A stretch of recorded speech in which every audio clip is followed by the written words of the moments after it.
Mari kita mau siapkan hati kita, siapkan pikiran kita untuk menerima kebenaran firman Tuhan. Terima kasih Tuhan.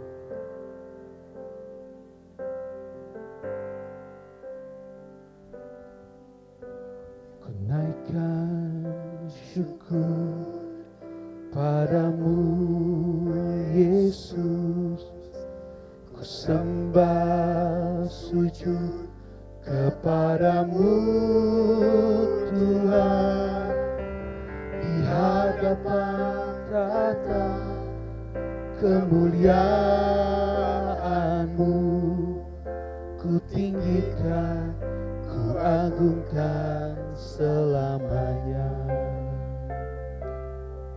Ku naikkan syukur,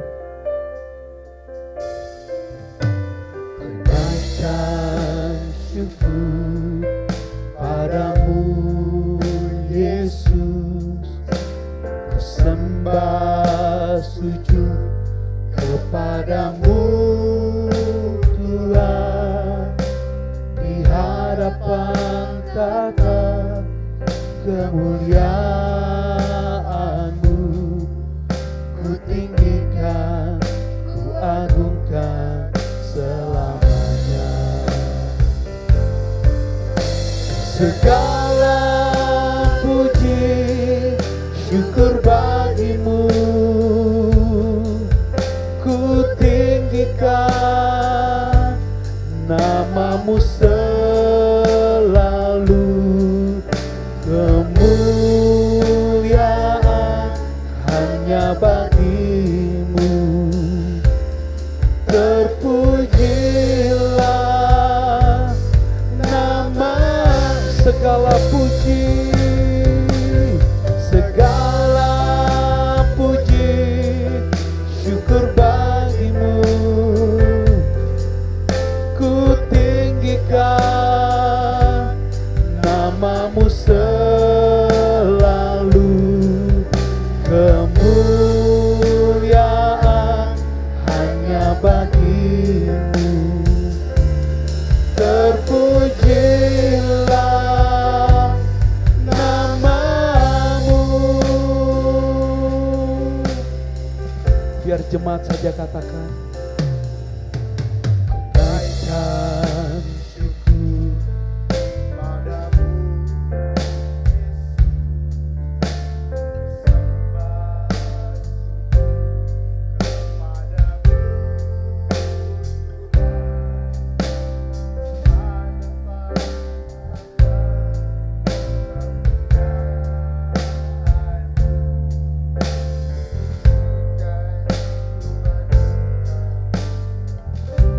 mari bersama-sama ku naikkan syukur, ku naikkan syukur padamu Yesus, ku sembah sujud kepadamu Tuhan, di hadapan tahta kemuliaan-Mu, ku tinggikan, ku agungkan selamanya. Segala puji syukur bagi-Mu, ku tinggikan nama-Mu selalu, kemuliaan hanya bagi-Mu. Terpujilah nama-Mu, segala puji, segala puji syukur bagi-Mu, ku tinggikan nama-Mu selalu, kemuliaan hanya bagi-Mu. Terpujilah nama-Mu. Mari sama-sama kita bangkit berdiri, saudara. segala puji syukur bagimu. Ku tinggikan namamu selalu. Kemuliaan hanya bagimu. Terpujilah nama, segala puji, segala puji syukur bagimu. Ku tinggikan namamu selalu. Kemuliaan hanya bagimu. Terpujilah namamu. Sekali lagi, segala puji, segala puji syukur bagimu. Ku tinggikan namamu selalu. Kemuliaan hanya bagimu. Terpujilah namamu. Terpujilah namamu ya Tuhan. Kami selalu bersyukur kepada Tuhan. Sampai hari ini kami bisa ada. Itu karena Tuhanlah yang menyertai kami, memelihara kami, menjaga kami. Terima kasih Tuhan. Dan seluruh kami berada dalam rumah-Mu ini, kami telah bersama-sama bernyanyi memuliakan Engkau. Dan sekarang kami akan bersama-sama mendengarkan Tuhan mengajar kami ya Tuhan. Oleh karena itu Tuhan, ajarlah kami sehingga sungguh hanya kebenaran-Mu yang kami dengarkan. Karena kami tahu hanya kebenaran firman-Mu lah yang mengubahkan kami. Kebenaran firman-Mu lah yang menyucikan kami, meluruskan jalan kami, membersihkan motif-motif kami. Terima kasih Tuhan. Kami siap untuk mendengarkannya di dalam nama Tuhan kami Yesus. Bersama-sama kita katakan amin. Silakan duduk Bapak Ibu yang dikasihi Tuhan. Shalom. Selamat pagi. Tuhan Yesus memberkati kita semua. Tema kita hari ini adalah how people change. Ya, bagaimana manusia berubah ya.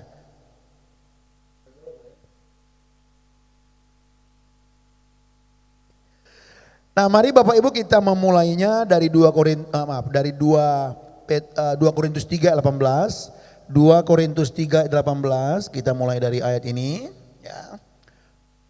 2 Korintus 3 ayatnya yang ke-18.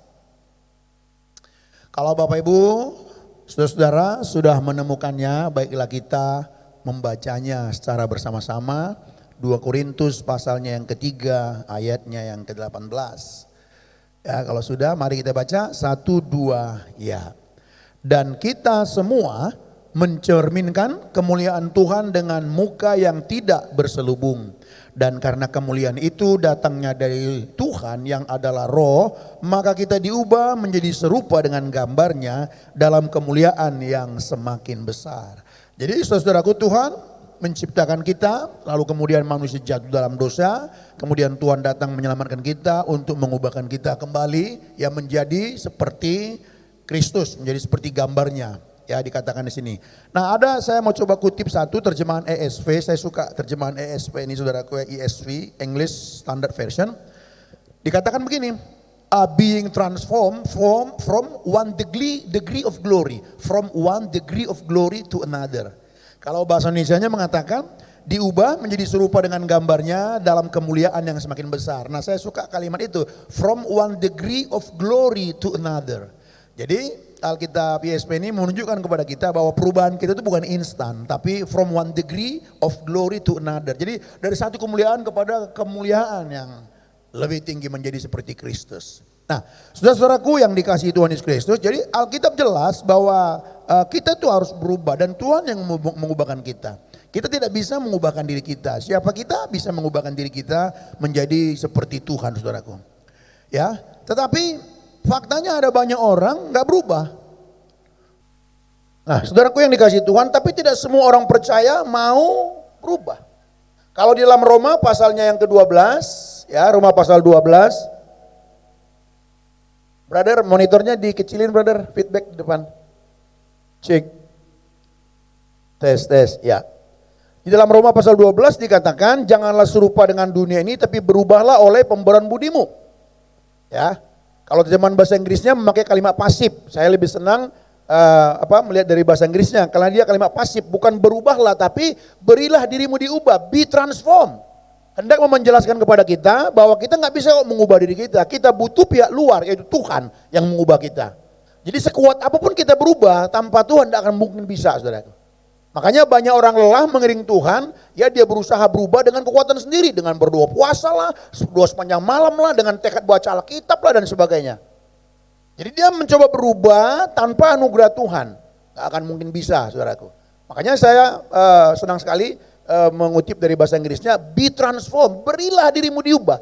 Jadi bagian kita sebenarnya memberi diri diubah, saudaraku yang dikasih Tuhan. Telah banyak anak-anak Tuhan dalam pengalaman saya mengikut Tuhan lah, dalam pengalaman saya melayani Tuhan, termasuk saya sendiri saya lihat capek banget kadang-kadang mengiring Tuhan. Ini kenapa? Karena salah gitu. Karena saya mau berubah menurut kemampuan saya sendiri. Berusaha keras, berusaha dengan tekad untuk tidak marah-marah di rumah. Pada saat kita bertekad untuk mau hidup benar, jatuh saat itu juga. Pada saat kita mau hidup, saudaraku mau bertekad supaya nggak marah-marah di rumah, lah baru besoknya 2 hari kemudian udah marah lagi gitu.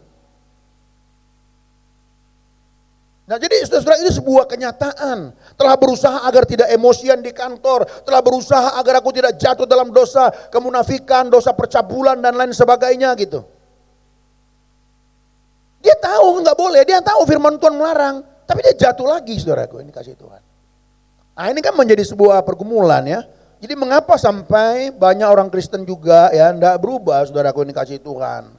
Banyak tidak mengalami perubahan padahal rajin kebaktian, rajin beribadah, bahkan kita aktif melayani saudaraku. Mungkin yang pertama kita perhatikan ada fokus yang salah. Makanya kita tidak berubah. Ya ada ini boleh menjadi penghambat lah kita katakan. Apa itu faktor eksternal? Dia fokus pada faktor eksternal, faktor yang di luar dirinya. Dia tidak fokus melihat ke dalam dirinya, tapi dia fokus kepada yang di luar dirinya. Misalnya, saya marah-marah karena istri saya habis bikin saya kesal tiap hari gitu. Jadi dia fokus kepada istrinya yang marah-marah sehingga dia pun jadi terjerumus marah-marah. Atau suaminya yang suka marah-marah di rumah bikin dia kesal sehingga dia jadi kesal. Itu yang saya maksud fokus eksternal.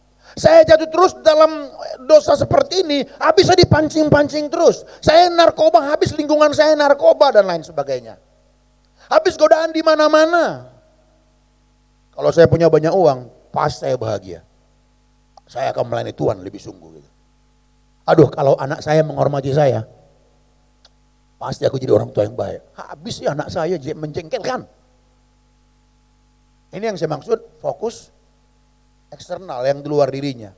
Saya marah-marah, aduh my darling, aku di rumah ngamuk-ngamuk begini jujur. Habis di kantor ya bos saya itu, aduh kadang-kadang jadi kebawa ke rumah. Jadi maafkan adaku. Ini fokus eksternal saudaraku yang dikasihi Tuhan.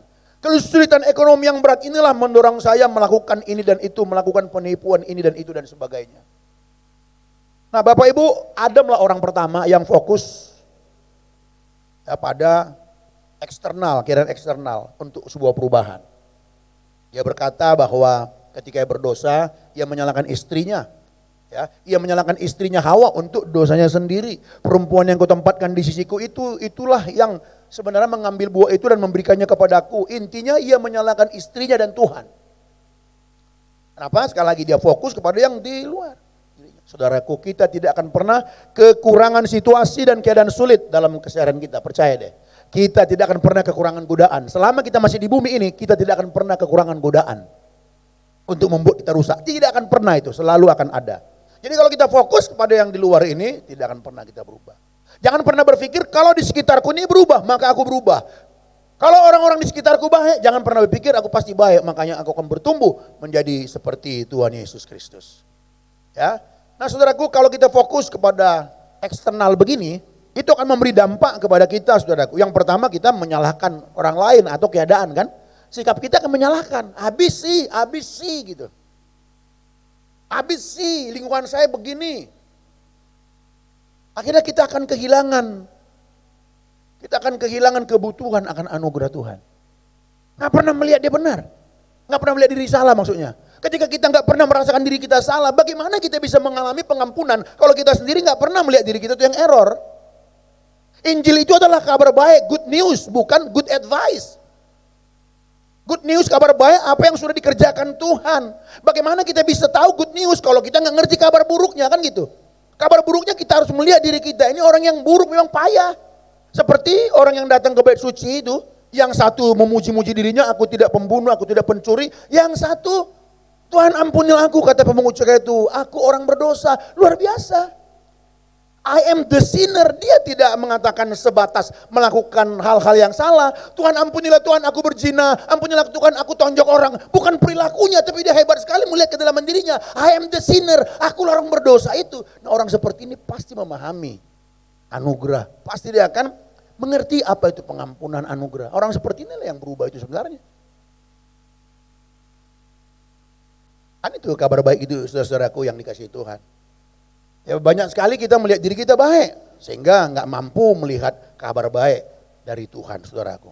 Nah sekali lagi kalau kita fokus eksternal, saudaraku ya, kita akan terjerumus menyalahkan orang lain, menyalahkan keadaan luar, ya. Kemudian saudaraku akhirnya bisa mempertanyakan Tuhan. Kita bisa menyalahkan Tuhan. Kita kan berkata begini, kenapa ya Tuhan biarkan masalah ini bagi saya ya? Kok Tuhan izinkan sih orang-orang brengsek kayak gini di sekitar saya gitu. Makanya saya jadi begini. Akhirnya kan jadi menyalahkan. Nah bagaimana bisa mengalami perubahan? Perubahan moral biasanya susah, apalagi menjadi seperti Kristus. Kalau fokusnya, ya keadaan luarnya. Sekali lagi dia berpikir, dia berubah kalau keadaan luarnya dia berubah. Kalau lingkunganku baik-baik, aku pasti baik lah bisa bertumbuh seperti Kristus. Enggak lah saudaraku. Nah penghambat yang kedua saudaraku, fokus perubahan pada tekad pribadi. Oh, aku bertekad, aku harus makin suci nih. Aku harus makin kudus dalam nama Yesus. Ada godaan dalam nama Yesus, aku harus makin suci. Nggak akan mungkin bisa, saudaraku. Kalau kita fokus pada tekad pribadi nggak bisa. Saya harus lebih sabar sama istri saya nih. Ketika istri marah-marah, ketika istri menjengkelkan, sabar, sabar dalam nama Yesus, sabar. Ini fokus kepada tekad pribadi, tidak akan mengalami perubahan, saudaraku. Tidak akan mengalami perubahan. Saya harus berhenti marah-marah sama anak saya nih. Aduh nanti gimana nih? Jadi ketika anak-anak menjengkelkan, in Jesus name, sabar, sabar. Gak akan mengalami perubahan. Itu fokus kepada tekad pribadi. Aku harus memperhatikan orang lain nih. Supaya saya menjadi seperti yang diharapkan Tuhan. Aku harus berhenti dipengaruhi pendapat orang lain. Makanya aku stres, habis selama ini aku dipengaruhi, sekarang enggak lagi. Aku enggak mau. Aku enggak mau dipengaruhi oleh orang luar lagi. Dalam nama Yesus, karena dia Kristen kan, dalam nama Yesus. Bertekad untuk lebih baik itu bagus. Bertekad untuk lebih baik itu enggak ada yang salah saudaraku. Karena memang perilaku kita harus berubah bukan? Tapi ini hanya perubahan perilaku yang tampak di luar. Jadi cara berubah dengan sekedar berusaha mengganti perilaku, ini tidak akan membawa kita menjadi seperti Kristus. Itu nanti akhirnya mencari jalan keluar hanya teknik-teknik aja. Misalnya suami istri mulai sadar, aduh maaf Pak, kenapa kita ribut melulu sih, aduh malu lah kita begini. Lalu mereka diskusi, kayaknya kesalahan kita ini soal berkomunikasi, kita nggak pintar nih berkomunikasi. Makanya kita ribut melulu, kalau gitu bagaimana ya? Lalu mereka cari kursus. Cari seminar. Seminar apa? Seminar komunikasi. Seorang psikolog, mungkin psikolog Kristen. Dia masuk situ, diajarin. Suami istri berkomunikasi, begini. Mereka ikuti dengan tekun. Lalu mereka mengerti. Mereka praktekkan saudaraku. Dan mereka berhasil. Adem ayam sekarang di rumah. Itukah tujuan kekristenan? Nah saudaraku yang dikasih Tuhan, cara-cara seperti ini tidak melihat alasan. Tidak melihat motif mengapa melakukan. Ternyata hanya sekedar supaya gak ribut di rumah. Ini tidak membawa kita menjadi seperti Kristus, saudaraku yang dikasihi Tuhan. Jadi hanya mengubah teknik-teknik aja, nahan diri. Contoh waktu saya dulu di Medan ya, waktu saya di Medan dulu saya pernah bekerja ya. Waktu bekerja itu lalu kantor kami membuat seminar. Aku masih ingat judulnya itu, Innovation of Customer Service. Dipanggil lah, pakar-pakar lah di Medan itu saudaraku. Kami ya cuma hanya perubahan perilaku. Jadi bagaimana? Dibuatlah perilaku. Jadi diwajibkan saudaraku setiap kali kita masuk kantor semua harus berkata good morning. Harus senyum, good morning. Jadi begitu masuk good morning. Ya elah sementara saya asli orang Batak, kakunya bukan main. Gak pernah bilang orang good morning. Jadi lucu saya rasa. Jadi begitu masuk ketemu orang good morning. Morning. Akhirnya bibir jadi pegal. Morning. morning. Gak biasa. Saudara tahu gak nyampe sebulan gak ada itu budaya good morning lagi. Hanya pengumuman dari luar. Bagus sih, orang akan datang. Ih, di kantor itu bagus loh ya. Kita disambut loh good morning. Ih, ramah-ramah loh. Itu hanya perilaku luar yang diubahkan. Itu hanya teknik-teknik. Begini caranya. Jadi saudara-saudaraku yang dikasih Tuhan Yesus Kristus, kita tidak sekedar sampai di situ dong. Kita harus melihat. Suami istri mesra bagus, tapi apa sih motifnya? Untuk mesra motifnya apa? Apa alasannya kan gitu saudara-saudaraku. Tidak heran Tuhan Yesus berkata, bangsa ini memuliakan aku dengan bibirnya, ya, tetapi hatinya jauh daripadaku. Gak heran saudaraku. Gak heran Tuhan Yesus ngomong begitu, ya. Mulut sih mantap, haleluya kan gitu. Tapi hatinya jauh daripadaku. Orang sih bisa muji rohani loh, kalau nyanyi angkat tangan, geleng-geleng kepala. Haleluya. Air mata keluar, orang lihat, mantap. Padahal hatinya jauh daripada Tuhan. Bisa nggak? Bisa banget. Bisa banget saudaraku. Ya kalau mau jujur saya juga orang yang melo. Saya melo. Kadang-kadang saya juga marah, kesal juga sama diriku itu kalau aku perhatikan dari dulu. Apalagi kalau udah nyanyi, tolong. Makanya tadi bilang jangan jauh-jauh. Cuman monitornya kurang enak loh nih. Iya aja ngong gitu. Boleh nggak ditambah low-nya gitu ya biar agak apalah gitu enak kita nyanyi di sini itu. Nah, coba lah kunci G lah dulu. Ya kan? Iya kita bisa kelihatan rohani kok, tampak luarnya. Iya, bisa banget saudaraku. Misalnya lagu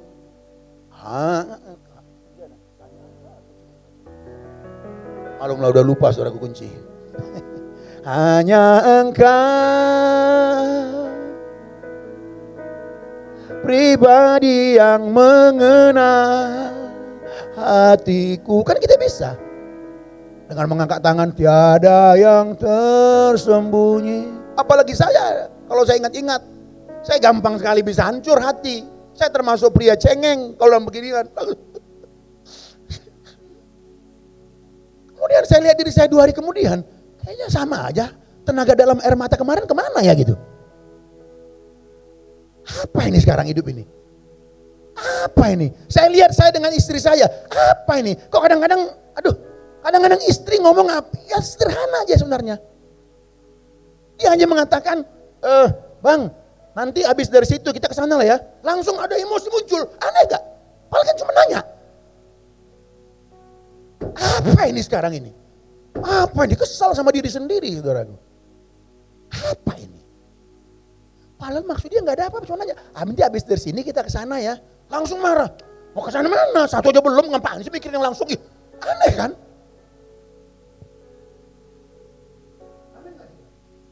Ada yang nggak senasib sama saya? Kadang-kadang kita bingung, padahal dia cuma nanya. Lalu dia bilang, hey, I'm just asking. Aku cuma bertanya. Atau aku cuma ngasih usul, jawab aja. Nggak usah dulu lah. Atau iya beres toh. Tapi memang dari sini meluncur. Pum. Tuh. Maaf kalau saya pakai angka ya. Aku udah melayani Tuhan 33 tahun. Masih begini. Aku merenung, jadi bagaimana Tuhan yang berubah ini? Jadi gimana Tuhan? Nangis saudaraku. Kalau saudara gak nangis, aku heran lah sama kita kalau kita gak nangis. 30 tahun lebih aku melayani, mulai dari ngepel gereja, bantu semua. Saya gak pernah ngitung-ngitung. Mau tenaga apa semua saya kerjakan. Karena aku tahu Tuhan udah mengubahkan aku. Hatiku menjadi baru, aku tahu apa yang namanya hati yang baru. Aku tahu, karena sebelumnya hidupku itu memang gak pernah menginginkan Tuhan. Jahat, najis, terlala. Tuhan mengubahkan asli, hatiku menjadi baru. Aku rindunya mau berdoa, rindunya baca Alkitab terus. Tapi dalam perjalanan saudaraku, oh Tuhan, gimana ya? Nah, jadi saudara-saudaraku yang dikasihi Tuhan, ayo jangan kita fokus di luar, bukan di situ. Jangan pernah berpikir ya, kalau suamimu baik, kau pasti jadi orang baik. Enggak. Lingkungan kita baik, pasti baik. Cuman baik perilaku, bukan itu yang dimaksud Alkitab. Jangan kita fokus terjebak hanya sebatas apa tadi? Tekad-tekad tadi. Bagus, tekad bagus saudaraku. Tapi coba tanya, kenapa? Apa alasan saudara bertekad seperti itu? Biar dikenal kita orang baik. Biar kita dikenal di rumah, dipuji. Itu bukan yang diajarkan Tuhan saudaraku. Jadi persoalannya bukan ada di luar diri kita. Persoalannya di sini. Di sinilah persoalannya, dalam hati. Tadi saya kasih contoh kan. Cuma nanya doang, ngusulkan doang, habis dari sini kita ke sana ya, langsung. Makanya muncul keluar kalimat-kalimat yang nggak pantas juga sebenarnya. Karena di sininya, saudaraku, tidak berubah. Jadi masalahnya ada dalam diri kita. Coba kita lihat saudaraku Yakobus pasalnya yang keempat. Yakobus pasal yang keempat. Ya, Yakobus pasal yang keempat. Yakobus pasal yang keempat ayatnya yang ke 1. Ya, Yakobus pasal 4 ayat yang ke 1 dikatakan begini. Dari manakah datangnya sengketa dan pertengkaran di antara kamu? Bukankah datangnya dari hawa nafsumu yang saling berjuang di dalam tubuhmu? Kata hawa nafsu di situ kata hedon. Keinginan. Saudaraku kalau bicara dalam diri kita ini yang mengingini itu hati mengingini, hati menyembah. Itu catatan Alkitab saudaraku yang dikasih Tuhan. Jadi di hati ini terlalu banyak sekali keinginan-keinginan kita saudaraku yang dikasih Tuhan.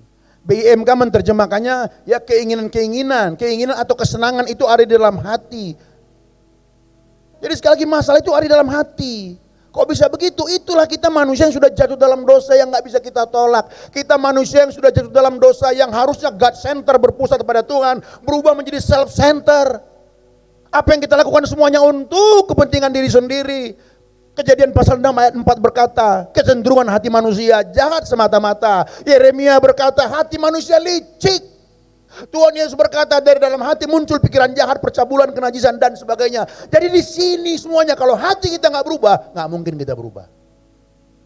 Orang boleh mengalami pemboran budi katanya, tapi kalau dia nggak berubah dalam hati nggak akan berubah. Dia tahu, bukan teologi kemakmuran. Dia tahu harus begini, dia tahu, tapi belum tentu berubah karena perubahan di pikiran, bukan dalam hati. Kalau belum sampai kepada perubahan dalam hati, nggak ada berubah. Bicara perubahan pikiran, aduh kurang apa kita ya Pak Andres Agus, ya kurang apa kita bicara soal renew your mind dari dulu. Kita ngerti kok, oh iya Kristen itu begini, Kristen itu apa, dia tidak sebatas yang sementara, tapi sampai kepada kekekalan, ngerti. Tapi ngerti itu perubahan di sini nggak mengubah sampai di hati, belum tentu saudara. Ada sebuah perjuangan lagi yang nggak ngerti juga saya. Tapi yang jelas, kalau hati kita nggak berubah, kita nggak pernah berubah. Kalau cuma perasaan yang berubah, tak akan mengubah secara keseluruhan hidup kita. Kalau cuma pikiran, tidak mengubah secara keseluruhan. Makanya Amsal mantap berkata, jagalah hatimu dengan segala kewaspadaan. Karena dari situlah terpancar kehidupan. Kalau terjemahan bahasa Indonesia sehari-harinya mengatakan, jagalah hatimu baik-baik. Karena itu akan menentukan langkah-langkahmu. Dari situlah sumbernya. Kalau hati menjadi sumber penentunya saudaraku, gimana? Agustinus pernah berkata begini, the key of change, ya, the key of change, bahwa kunci perubahan itu saudaraku ya, kunci perubahan itu, ntar saya lihat dulu, saya pikir saya hafal di bahasa Inggrisnya. Saya pikir tadi saya udah hafal, ternyata belum hafal. Kalau saya pakai bahasa Inggris dulu ya, nanti saya terjemahkan. Jadi Agustinus bilang gini, the key to change is not the acts of the will. Saya ulangin ya. The key to change is not the acts of the will but the loves of the heart. Artinya gini, kunci perubahan bukanlah upaya keras dari kemauan, tetapi apa yang dicintai oleh hati. Itu kata Agustinus dan saya setuju. Bukan karena dia bapak gereja. Setelah saya renung-renungkan, pikir-pikir, iya juga. Kurang apa kita berusaha kuat? Tekad-tekad kurang apa? Saya juga kalau saya tarik diri saya, kurang apa saya bertekad? Tapi sering sekali kita lupa, kita bertekad minus anugerah Tuhan. Minus kasih karunia Tuhan. Itu legalistik saudara. Itulah orang-orang Farisi. Spiritnya orang Farisi. Jadi kunci perubahan itu bukanlah upaya keras dari kemauan kita, tapi apa yang hati cintai. Oleh karena itu mari kita lihat ke dalam diri kita, apa yang kita cintai saudaraku yang dikasih Tuhan. Kita manusia berdosa ini kita menyembah semuanya kecuali Allah. Kalau kita mau jujur. Kita menginginkan semuanya kecuali Tuhan. Saudara kalau mau jujur. Coba cek diri kita masing-masing. Benarkah kita menyembah Tuhan? Benarkah kita menginginkan Tuhan? Itulah mengerikannya manusia yang berdosa ini. Aduh, hanya karena kasih karunia Tuhan. kita bisa ada sebagaimana ada sampai hari ini, kata Rasul Paulus. Tapi kasih karunia yang kuterima ini, aku tidak mau sia-siakan, kata Rasul Paulus. Aku bekerja keras. Bekerja kerasnya apa? Memberi diri diubah, be transform. Aku memberi diriku diubah, karena Paulus tahu yang mengubah itu Roh Kudus. Tapi bagian kita memberi diri diubah. Caranya bagaimana? Tepat, saudara datang hari ini kebaktian. Jam 9 di Wisma Sleepy, basement. Parkir boleh di basement, boleh juga di luar. Jadi saudara datang hari ini salah satu cara memberi diri diubah. Ketika saudara PA sendiri di rumah, itu sama dengan memberi diri diubah. Tapi yang mengubah kita adalah Tuhan. Sama seperti kita mandi, udah jorok badan kita pergi mandi, saudaraku. Tapi yang membersihkan itu air sama sabun itu. Tapi kalau kita tidak pergi mandi, kita tidak akan pernah bersih. Itu hanya ilustrasi ya. Ingat, ilustrasi tidak bisa mewakili semua penjelasannya ya. Selalu kalau sudah jelas nggak perlu pakai ilustrasi, saudaraku. Tapi jembatan menunjukkan, saudaraku, Roh Kudus yang bisa mengubah hati kita. Iya. Jadi kita cek apa yang kita cintai. Makanya awas kita jaga hati kita ini, saudaraku yang dikasihi Tuhan. Aduh, manusia ini mengerikan. Manusia jatuh dalam dosa, terpisah dari Tuhan. Secara psikologis efeknya apa? Dia punya rasa takut, rasa malu. Secara sosiologis ada penolakan. Waktu belum jatuh dalam dosa, ia berkata kepada istrinya, inilah dia tulang dari tulangku, ada penerimaan yang luar biasa. Oh my darling, engkau bagian dari diriku. Oh my darling, itu waktu belum jatuh dalam dosa. Ada sebuah penerimaan, tidak asing melihat sesamanya. Tapi ketika jatuh dalam dosa, nggak ada penerimaan, yang ada penolakan, rejecting, saudara. Dia berkata, perempuan ini, engkau berikan itu Tuhan, makanya nolak kan. Kalau yang pertama, inilah dia tulang dari tulangku. Sebuah ungkapan sukacita, ungkapan penerimaan, saudara. Tidak asing melihat pasangannya. Berapa banyak di antara kita asing melihat pasangan kita. Menikah boleh udah 30 tahun, melihat dia di samping, asing kayak monster. Kenapa? Karena dia nggak takut Tuhan. Coba kalau sama-sama takut Tuhan. Walaupun sama-sama miskin, walaupun sama-sama jelek misalnya. Tetap waktu menatap pasangannya. Oh my darling, tidak asing karakter Kristus. Jadi itulah kita manusia. Jadi kalau bukan hanya karena anugerah Tuhan, habis kita, saudara. Habis, saudaraku, ini kasih Tuhan. Kita akan tetap di bawah, tutup. Begitu kita berusaha bertekad menjadi baik, udah gagal kita. Kalau mau jujur, baru kita mau tekad udah gagal. Aku mau belajar firman nih setiap hari Rabu jam sekian. Baru mau tekad. Rabu depan, oke. Rabu depan lagi, udah gagal lagi. Baru mau tekad mau baik, aku mau ramah lah sama istriku, aku mulai baik-baik lah sama suamiku, aku mau begini, aku mau gini. Baru mau tekad, nggak lama, udah gagal lagi. Kira-kira saudara setuju nggak sih sama yang sampaikan ini? Gagal lagi kan? Gagal lagi dan gagal lagi. Makanya kita bersyukur anugerah Allah itu. Ini kalau saya gambar ya. Set gitu anugerah Allah itu. Jadi dia sudah menyelesaikan semuanya, saudaraku. Sehingga kita tidak di bawah kutuk hukum Taurat lagi. Kalau kita memakai ke dalam konteks orang Yahudi, saudaraku. Orang Yahudi itu di bawah hukum Taurat, bukan di bawah kasih karunia. Sehingga mereka sebenarnya hidup dalam kutuk hukum Taurat. Apa kutuk hukum Taurat? Bahwa sampai kapanpun mereka tidak bisa melakukan hukum Taurat, itulah kutuknya. Mereka akan kesal sendiri sama dirinya karena tak mampu. Orang yang hidup, contoh dikatakan Paulus pada jemaat Galatia, dalam Galatia pasal 4 itu ayat 21. Hei orang Galatia, karena mereka lari dari Injil yang sesungguhnya. Paulus bilang gini, hei orang Galatia, kamu mau hidup seturut hukum Taurat? Oke, baiklah, tapi ingat ya, kamu harus mendengarkan hukum Taurat. Kamu tahu nggak, kalau kamu ikut hukum Taurat, kamu harus hidup. Oke, kamu mau selamat melalui hukum Taurat, silakan. Tapi nggak boleh gagal. Kalau kamu gagal melakukan hukum Taurat, kamu akan tidak bisa selamat. Bisa selamat, tapi lakukan dengan sempurna. Tapi siapa yang bisa sempurna? Sehingga mereka berusaha melakukan sesuatu yang tidak bisa dilakukan. Itu bikin stres. Dalam konteks hari ini, saudaraku, kalau kita terlepas dari anugerah, saudara bekerja keras, bikin ini, bikin itu, saudara akan berhasil mungkin. Ketika saudara berhasil, saudara punya percaya diri, tapi tidak punya rendah hati. Iya. Berhasil, dia percaya dirinya karena keyakinan diri. Kita bersyukur, saudaraku, yang dikasihi Tuhan. Saya makin mengerti. Dalam 3 tahun ini, saya kan terus belajar lagi gitu ya. Gimana Tuhan mengiring engkau ini? Bagaimana? Aku mau Tuhan. Tapi bagaimana kau begini-begini terus gitu? Aku lihat hatiku, pergerakannya itu Apa ini? Menjadi seperti Kristus cuma slogan doang ini Tuhan. Aku marah pada diriku sendiri. Hidup kudus suci seperti Tuhan itu cuma slogan. Ku tatap diriku. Apa ini? Hatiku ku ingat yang dulu ku tarik gitu misalnya. Kayaknya nggak ada yang bergerak, sama aja. Sama aja. Jadi saudaraku yang dikasih Tuhan. Nah saya kembali lagi lah apa yang dikatakan si apa tadi? Agustinus ya. Agustinus saudaraku yang dikasih Tuhan. Jadi perubahan itu kunci perubahan. Bukan upaya kemauan diri. Tetapi apa yang dicinta oleh hati. Nah saya balik lagi, tadi saya kurang nih, jadi salah paham nih. Saya balik lagi dulu ya.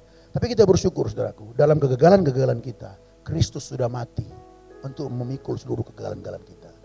Makanya Roma 8 ayat 1 berkata, tiada penghukuman bagi mereka yang dalam Kristus. Itu sebabnya, tapi jangan salah paham ya. Itu sebabnya kalau kita anak Tuhan, kita ada bikin salah, kita tidak akan mengutuki diri kita tidak akan merasa terhukum saudaraku. Kenapa? Karena kita memandang kepada salib Kristus yang sudah menanggung itu. Bukan berarti kita berbuat dosa lagi, bukan. Orang yang mengerti anugerah Tuhan, anugerah itu mendorong dia untuk hidup suci. Orang yang semakin mengenal kasih karunia Tuhan, kasih karunia itu akan mendorong dia. Jadi kekuatan kita saudaraku, pengenalan kita kan kasih karunia itu. 2 Petrus pasal 3:18 berkata, bertumbuhlah dalam kasih karunia. Tuhan sudah memberikan sempurna kasih karunia-Nya. Misalnya saya berkata, inilah kasih karunia Tuhan sempurna. Udah dikasih, bagian kita telah bertumbuh mengenal kasih karunia ini. Makin kita bertumbuh saudaraku, makin kita bertumbuh, itulah kekuatan kita. Jadi bukan waktu saya katakan tadi karena kita bikin salah kita gak merasa tertuduh. Kita gak mukul-mukul diri lagi, aduh memang gak kurang ajar, memang gak kurang ajar. Enggak, kita gak mengerti kebenaran menurut saya. Dari apa yang saya pahami saudara. Kalau kita anak Tuhan, kita bikin salah, kita menangis di hadapan Tuhan. Tapi kita tidak mengutuki diri kita. Karena Injil tidak membawa kita mengutuki diri kita. Tapi Injil itu memerdekakan. Ketika kita salah, kita datang Tuhan. Kita memandang kepada salib Kristus. Kita bawa salib itu di depan kita. Oh Tuhan, inilah juga cita ilahi. Duka cita ilahi ini saudaraku membuat kita, iya Tuhan, ini akan mendorong kita untuk lebih benar lagi. Kalau orang sekarang ada banyak salah, jangankan kita. Di abad pertama aja jemaat Roma pun salah memahami.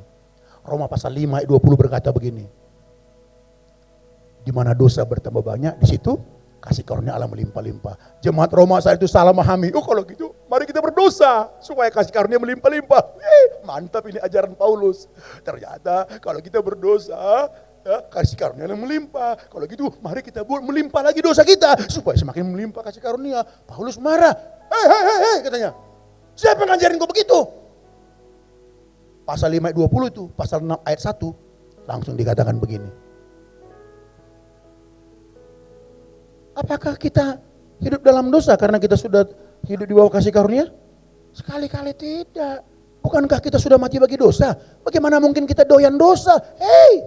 Orang yang mengerti anugerah Tuhan, kasih karunia saudaraku. Sekali lagi, itu membuat dia bersuka cita. Dia tahu, aku orang brengsek, siapa aku?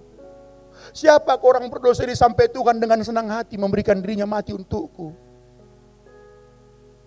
Bisa kau saudara merenungkan itu? Kita orang berdosa, layaknya dihukum. Saudaraku, layaknya kita ini dihukum. Di antara kita semua ini termasuk saya, jangan bicara kelayakan. Kalau bicara kelayakan, semua kita ini layaknya dilempar ke neraka. Setuju nggak kira-kira? Ini yang harus mempersatukan kawan-kawan di sini. Kalau kebenaran Injil seperti ini nggak mempersatukan, saya nggak percaya. Jangan kita kumpul karena kesamaan hobi. Sering sekali komunitas-komunitas, saudaraku, ya mereka kumpul karena sama hobi. Sama-sama banyak uang, sama-sama hobi sepeda kumpul. Enggak, sama-sama hobi ini kumpul enggak. Yang mempersatukan kita harus kebenaran Injil. Ingat di basicnya, kita semua sama-sama layaknya dihukum.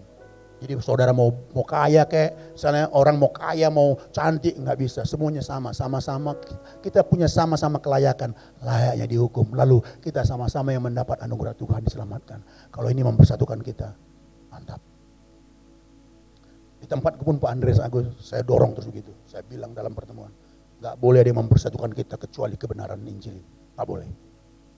Kalau cuma hanya karena hobi, kalau cuma hanya karena kesamaan ini, tunggu tanggal main, hancur kita.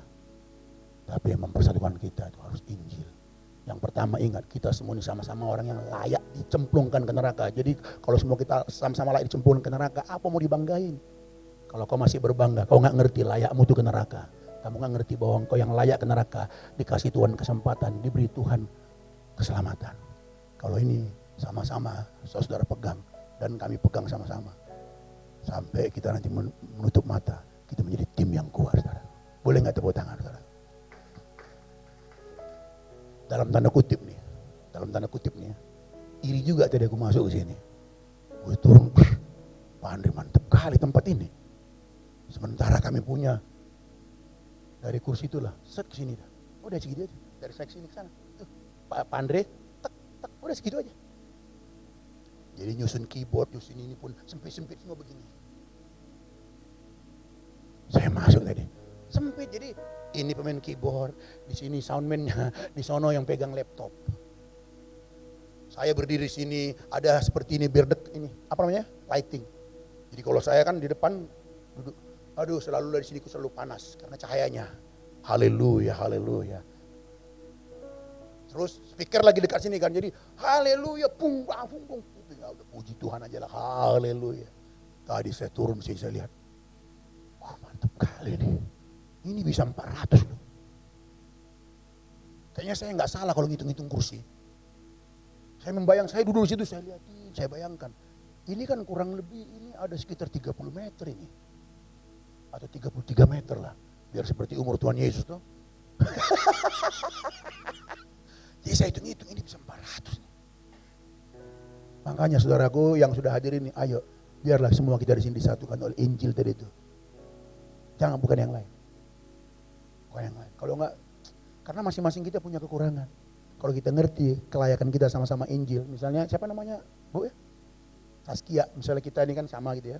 Misalnya kalau saya melihat kekurangan dia, ya saya langsung bisa melihat saya pun punya kekurangan. Jangan sampai kita tahu melihat kekurangan orang, seolah-olah kita nggak punya kekurangan.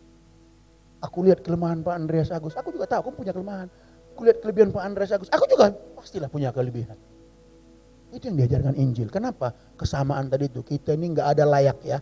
Kalau mau ngomong layak, layaknya kita nyemplung ke neraka, udah, titik, udah. Itulah layaknya kita, saudaraku dikasih Tuhan. Gak ada yang lain. Nah, kita kembali lagi saudaraku. Nah, bicara perubahan ini kadang-kadang sulit dijelaskan. Tapi kenyataannya kita bisa lihat. Ulat kepompong kupu-kupu, gimana menguraikan itu? Perubahan dari dalam kan? Sama lah seperti anak kita bertumbuh, udah segini tingginya. Sulit kita menjelaskan itu, tapi ada. Tapi saudaraku pada pagi hari ini, saya mengajak kita, coba kita tiliklah ke hati kita. Coba lihatlah ke dalam. Kalau mau jujur, banyak sekali berhala-berhala di sini. Cara melihat berhala kita bagaimana? Buatlah pertanyaan, carilah motif. Saudara datang ke kebaktian hari ini, apa sih motifnya? Itu akan menemukan berhala-berhala kita. Sebab kita manusia yang sudah jatuh dalam dosa ini, sekalipun kita sudah mengaku diri lahir baru, aduh tetap pertarungan itu tidak semudah yang kita bayangkan. Kita menyembah semuanya kecuali Tuhan kok. Kita menginginkan semuanya kecuali Tuhan. Ya, nah saudaraku yang dikasihi Tuhan Yesus Kristus, awas dengan kelicikan hati tadi. Nah, untuk mengubah hati ini, bagaimana caranya? Masing-masing kita semua kan punya rasa. Rasa itu kita rasa di hati. Apa yang kita rasa itu nggak pernah hilang, dia tetap ada di dalam hati kok. Jadi supaya bisa berubah hati kita ini, kita harus ganti dengan yang lebih bernilai. Yang lebih bernilai. Satu pengajaran yang kita suka itu bisa tergeser kalau kita menemukan ya satu pengajaran yang lebih bernilai gitu menurut kita. Jadi kepada hal yang lebih bernilai ini itu yang akan menggeser. Jadi caranya bagaimana? Dengan menggeser apa yang disuka di hati. Karena kita tidak mungkin bisa, saudaraku, menengging-nengging gitu. Yang namanya rasa selama kita hidup tetap ada rasa itu dalam diri kita. Jadi bagaimana menggantikan rasa itu? Kita ganti dengan rasa yang baru. Kalau selama ini tesnya dunia misalnya, mesti diganti. Bagaimana caranya? Dengan ketekunan tadi, memberi diri. Be transform, memberi diri, dan memberi diri. Kalau hal yang sama tadi saya korbankan di tempat kami di THB, mengejar kekudusan, itu dia sama dengan memberi diri.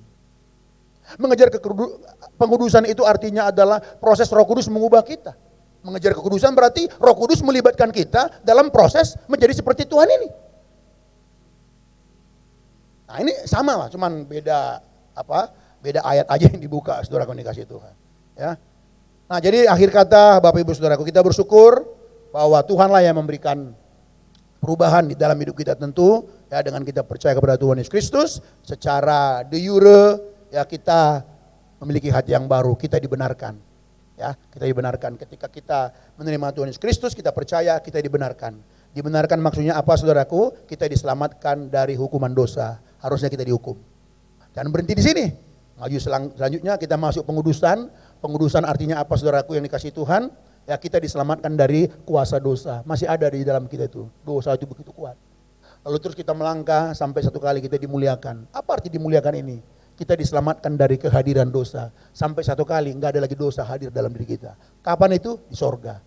Saya tak percaya ada tanpa dosa di bumi ini. Manusia. Dari apa yang saya pahami nanti di sorga lah kita tanpa dosa. Sekelas Rasul Paulus kan mengatakan itu kan. Bukan saya udah sempurna loh ya. Tapi saya berlari-lari mengejar itu. Saudara-saudaraku yang dikasih Tuhan. Ya. Kemudian saudaraku yang dikasih Tuhan.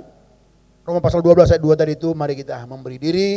Dari sehari-hari belajarlah tekun kebenaran firman Tuhan. Tapi ingat saudaraku, kekuatan kita untuk bisa terus setia bukan karena upaya kita, tapi pandanglah terus kepada karya Kristus di salib itu. Dia mati dan bangkit, itulah anugerah Tuhan. Tetap renungkan ke situ. Itu harus terus kita pelajari. Itu akan membangkitkan semangat yang suci, semangat yang kudus saudaraku dalam diri kita untuk kita bisa melakukan segala sesuatunya. Mau belajar Alkitab, mau ini dan lain sebagainya saudaraku yang dikasih Tuhan. Nah kalau ini terus kita lakukan dengan tekun, saudaraku yang dikasih Tuhan, saya percaya rasa itu, nikmat yang kita punya akan terganti dengan nikmat yang dari Tuhan. Akhir kata, saya mau kasih satu ilustrasi, di rumah kami ada namanya Narsi, saudaraku. Ini sudah ada sekitar, berapa tahun deh ya? Ini ada anak saya, 20 tahunan ada. Jadi Narsi ini saudaraku, ya, saya kan menikah sama Chinese, ya, nikah sama Chinese ya. Jadi sering yang datang ke rumah kami dulu adalah keluarga dari istriku. Jadi kalau saya pulang, jadi keluarga istri bilang gini, sih ambil air putih itu kasih minum tuh sama engkau.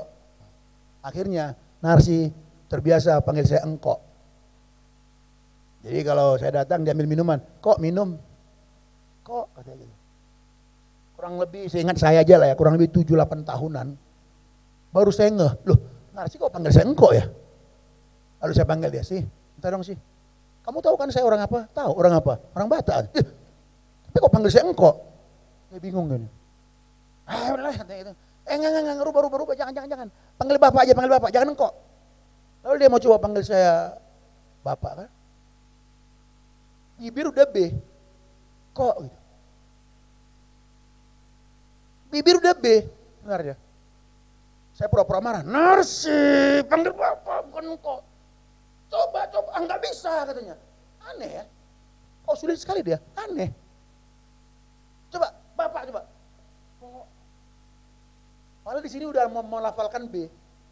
Bah, gitu. Kok. Kenapa?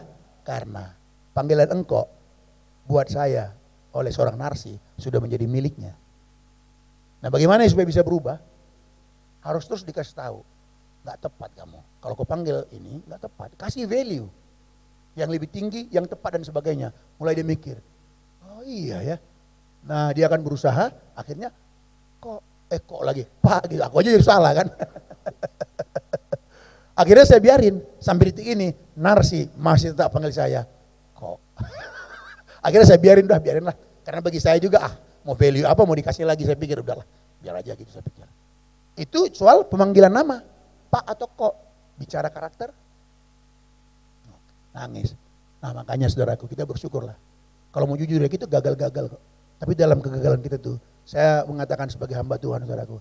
Jangan marahi dirimu, jangan tuduh dirimu. Yang ada ya kau mau bertobatlah. Tapi ingat salib itu saudara. Bawa ke depan kita, Tuhan aku salah. Itu membuat engkau nanti tidak akan mengutuki diri. Kalau saudara mengutuki diri, bagaimana saudara bisa maju? Padahal saudara anaknya. Padahal saudara anak Bapa. Jangan kutuki dirimu karena Alkitab bilang gak ada penghukuman dalam orang Kristus, yang bagi orang dalam Kristus. Tapi saya ulangin, bukan berarti akhirnya kita jadi ceroboh bikin dosa, enggak. Semakin saudara nanti mengerti, bawa salib itu di depan kita, makin terus saudara bawa salib itu akan mendorong saudara, menuntun saudara untuk hidup dalam kesucian itu.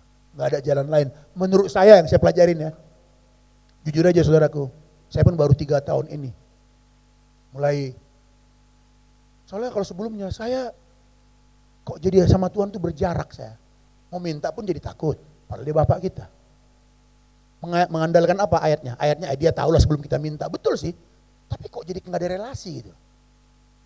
Kayaknya Tuhan itu Tuhan yang jauh, Tuhan yang mengerikan jadinya. Itu saya nggak tahu saudara ya, kan saya mau bagi pengalaman nih. Bayangin saya mengalami puluhan tahun seperti itu. Padahal aku anaknya kok terasa jarak sih. Padahal waktu nyanyi ya Bapak, tapi kok terasa jarak. Mau minta pun kayaknya merasa bersalah meminta. Seolah-olah aku ini tidak beriman, seolah-olah aku ini bukan orang yang dewasa rohani gitu. Mulai aku mikir, salah aku selama ini. Oh Tuhan, itu anak kita yang menjerit-jerit di belakang sana kan. Anak papanya mana papanya ya? Ada nggak? Mamanya? Membas tadi kan? Coba kalau dia ragu itu bapaknya atau enggak. Coba.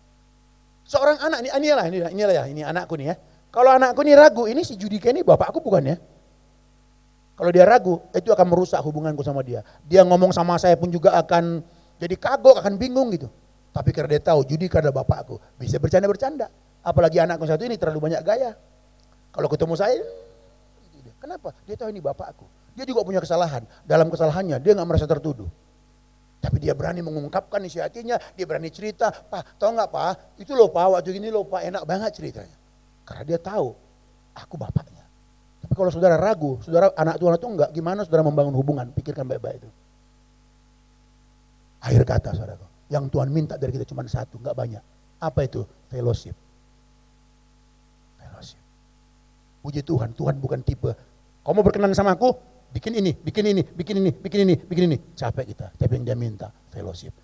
Kamu susah anakku, datang sama aku. Murid-murid masih mikir cara.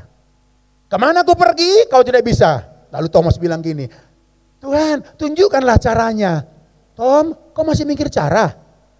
Kalau kamu bertumbuh mengenal aku, gak pakai cara. Tapi akulah jalan kebenaran. Relasi, datang padaku. Bangun relasi, tinggal dalamku. Datang padaku. Banyak sekali ayat-ayat kita baca Alkitab. Yang Tuhan ingin cuma satu aja. Apa itu? Relasi. Bangun hubungan sama dia. Kok bisa Pak? Iya karena saudara dan saya anaknya. Bapak anaknya. Sukacita lah Pak. Bapak ada bikin salah, ya kita nangis sama-sama. Tapi gak tertuduh Pak, kenapa? Dia Bapak kita, anugerahnya telah menyelesaikan semuanya. Dan anugerah itu membuat kita makin bersemangat. Kiranya Tuhan Yesus memberkati kita semuanya. Amin. Amin. Amin.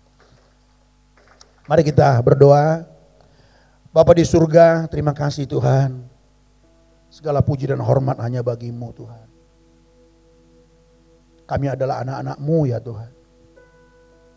Kami tahu, kami pun masih orang-orang yang dalam kegagalan-kegagalan untuk menyenangkan hati Tuhan. Kami tahu itu Tuhan. Tapi kami tahu juga bahwa kasih karunia-Mu yang selalu menyertai kami. Dan kami tidak mau menyanyiakan kasih karunia-Mu Tuhan. Kami akan terus berusaha lebih keras lagi. Tapi kami tahu juga dalam usaha kami, kasih karunia-Mu yang menyertai kami. Sungguh luar biasa ya Tuhan. Sungguh luar biasa. Itu loh membuat sukacita di hati, sukacita yang murni, kekuatan kami, kekuatan dari kebenaran Injil-Mu, bukan dari usaha kami sendiri ya Tuhan. Terpujilah nama Bapa, berkatilah gereja-Mu di tempat ini, berkatilah hamba-Mu Bapak Pendeta Andreas Agus bersama dengan istri Ibu Debra dan kedua putra mereka, dan bersama dengan seluruh tim yang ada di sini. Tuhan Engkau menolong mereka, bersama dengan seluruh jemaat. Biarlah kebenaran Injil-Mu yang mempersatukan mereka. Mereka bergandengan tangan bersama ya Tuhan untuk menyelesaikan rancangan Tuhan yang Tuhan percayakan kepada mereka. Kehendak-Mu, rencana-Mu ya Tuhan. Biar mereka benar-benar menjadi tim yang kuat menegakkan kerajaan-Mu Tuhan. Tuhan yang mencukupkan segala sesuatunya. Tuhan yang mencukupkan seluruh keperluan-keperluan ya Tuhan. Tuhan juga yang menghantarkan jiwa-jiwa yang akan belajar kebenaran firman-Mu di tempat ini Tuhan. Terima kasih Tuhan. Terpujilah nama-Mu. Di dalam satu nama Tuhan kami Yesus yang baik, kami telah berdoa dan mengucap syukur. Bersama-sama kita katakan, amin.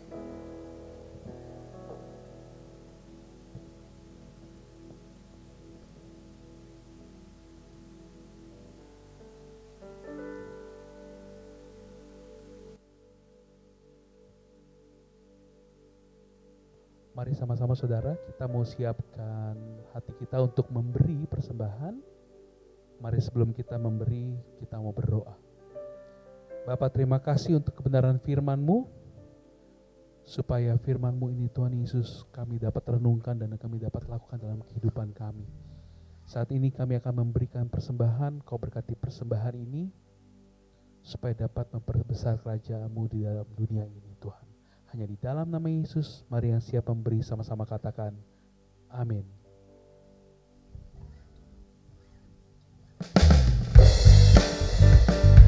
Selamat memberi Bapak Ibu Saudara.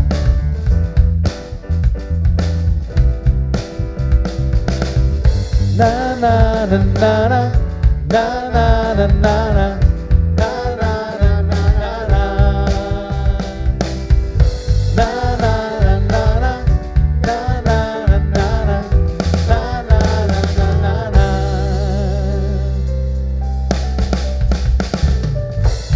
Haleluya, ku memuji-Mu Tuhan, karena kasih-Mu tak berkesudahan.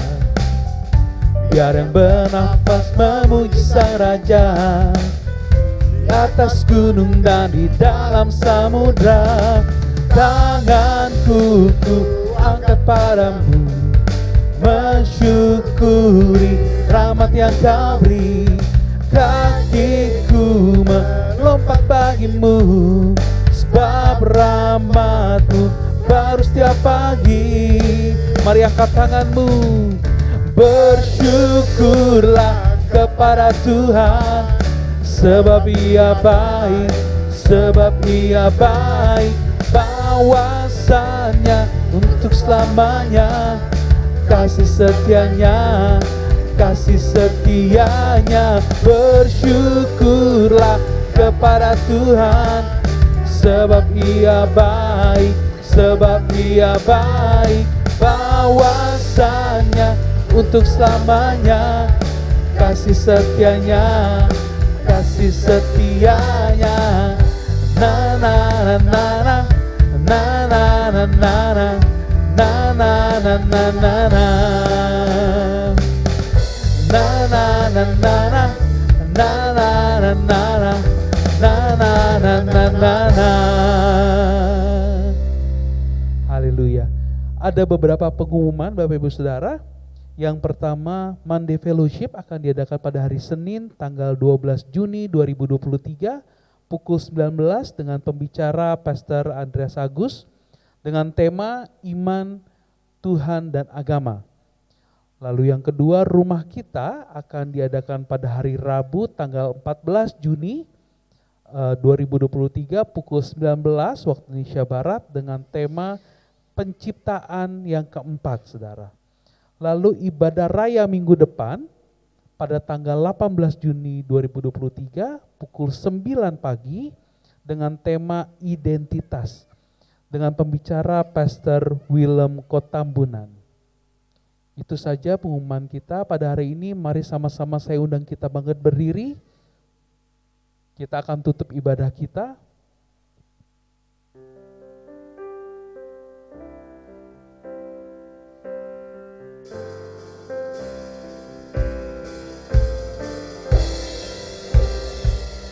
Segala pujian syukur bagimu, Kau hadir dalam hidupku. Kini ku datang sujud di hadapan-Mu, memuji-Mu, menyembah-Mu. Yesus, ku menyembah. Segala pujian,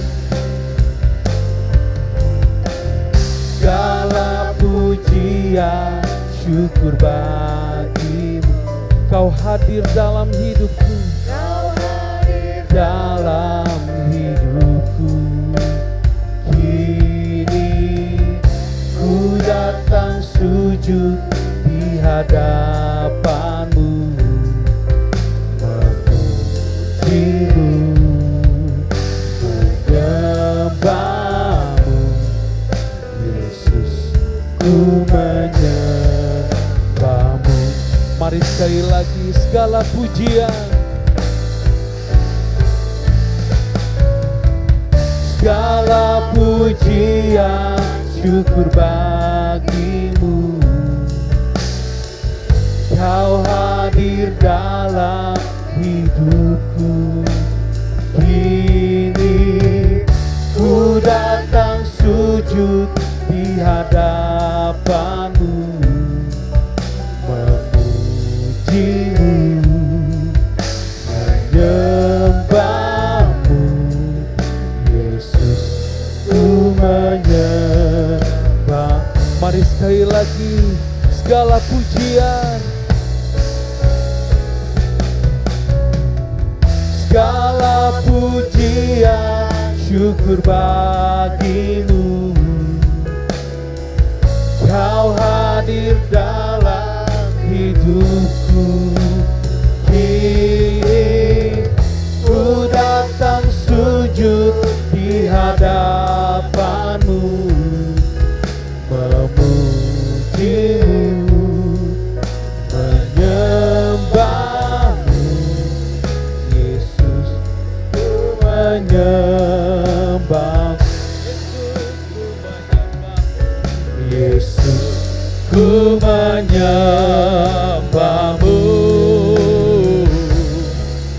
Yesus, ku menyembahmu.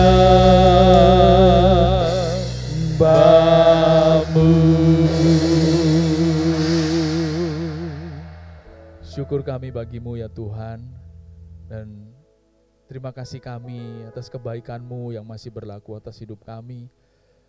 Terbukti teguran-Mu, nasihat-Mu, dan peringatan-Mu Tuhan berikan bagi kami pagi hari ini lewat firman dan kebenaran yang Tuhan sampaikan melalui hamba-Mu, Pastor Judika Sihaloho. Kami tahu Tuhan, firman yang Tuhan sudah sampaikan bagi kami pagi hari ini tidak cukup mudah untuk dapat kami perjuangkan dan kami lakukan. Namun kami percaya Engkau tidak tinggal diam, Engkau tidak akan membiarkan kami sendirian, Engkau menopang kami. Kasih karunia-Mu dan anugerah-Mu pasti berlaku dalam hidup kami.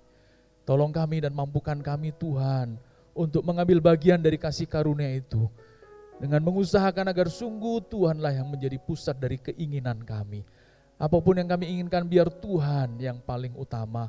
Sehingga ketika kami berjumpa dengan istri kami, berjumpa dengan suami kami, anak-anak kami, keluarga kami, pekerjaan kami, pelayanan kami, dan segala hal yang kami lakukan, Tuhan yang menjadi fokus dan pusat dari segala sesuatu yang kami kerjakan. Terima kasih buat firman-Mu, menegur dan menasihati kami.